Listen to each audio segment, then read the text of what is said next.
How to recover deleted chats on Instagram. Hello everyone, welcome to this channel. I'm here to help you out today, so without any delay, let's get started. So first of all, launch the Instagram application on your device and make sure that you're logged into your account. As you're logged into your account, tap on your profile at the bottom right corner of the screen.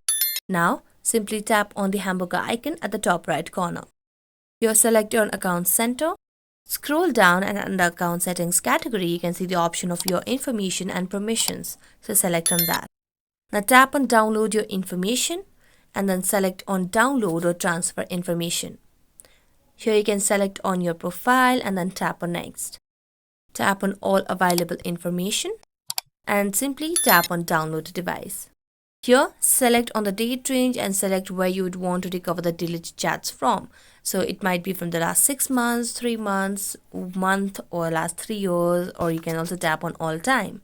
So I'm going to select on last week and then tap on save. So here you can just tap on create files and it will create a file and help you recover deleted chats. So that's it. Thank you so much for watching this video. See you next time.